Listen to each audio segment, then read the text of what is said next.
Welcome to Functional Medicine with Dr. Var. This podcast is to help you explore the underlying root causes of your chronic symptoms and health challenges, reset your health, and reclaim your life. Welcome to the podcast. Here's daily tip number 5. Your microbiome is one of the most important things to keep healthy for good health. Your microbiome contains essential bacteria that produce substances which we call postbiotics, and one of those postbiotics is something called short-chain fatty acids, or SCFA for short. And these short-chain fatty acids have so many important functions. They help reduce inflammation. They help heal your gut lining, so it reduces your risk for intestinal permeability or leaky gut. It even helps regulate your neurotransmitter signaling from your gut to your brain, because some portion of your neurotransmitters, such as serotonin, dopamine, and GABA, are produced in the gut. They're also produced in the brain, but you have some portion that's produced in the gut. And the short chain fatty acids help with signaling those up the gut-brain axis, where you have a nerve called the vagus nerve that connects your brain to your gut. Your short-chain fatty acids can also help improve insulin sensitivity. So that way your own insulin that you're making works optimally.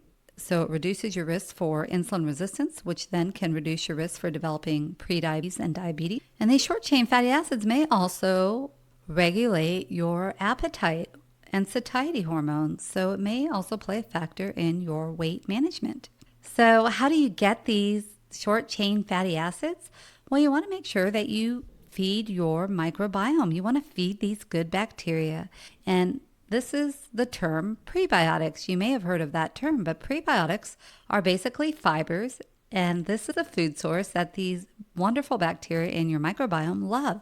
So it's really important to include certain fibers in your diet, and it's good to include fiber overall. So prebiotic fibers are foods like garlic, onions, leeks, asparagus, bananas that are on the unripe side, so ones that are a little bit greener because they have more resistant starch, which is a good fiber to feed these wonderful bacteria.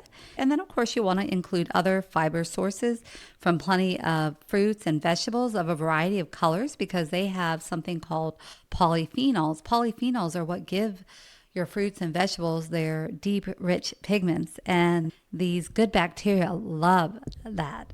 So my daily habit challenge for you today is to add a prebiotic food and try to work up to eating more fiber in your diet. Now, most of us eat about 10 to 15 grams of fiber a day, but really we need about 25 to 35 grams a day. Work up slowly so your gut doesn't rebel. But, if you're only eating like 10 grams of fiber a day, then make it a challenge over the next week to add about another 5 grams and keep increasing every week as you feel comfortable to get to the goal of 25 to 35 grams a day. Now, I do want to say that if you are adding fiber foods to your diet and you actually feel worse, then you could have a condition called SIBO, S-I-B-O, which stands for small intestinal bacterial overgrowth. So if you do feel worse after eating these fiber-rich foods, then you definitely want to see your functional or integrative medicine provider so that they can diagnose you and treat you for that. But if you don't have any problem with it, then definitely work up with these fiber foods. If this helped you, please subscribe so that you don't miss a day. And these habits are meant to stack on top of each other. Don't forget to still incorporate daily habit number 1 and 2. You may not be able to incorporate everything every single day, but the idea is to help you realize that improving your health can start with little small changes that over time can lead to big results. So you will continue to join me and keep me posted on how you're doing with these habits. I'd love to hear about it. And then if you like to watch it in video, don't forget to head over to my YouTube channel and you can follow me there. I also have other videos that aren't on the podcast that you may find useful. Thanks for watching and listening, and have a fantastic day.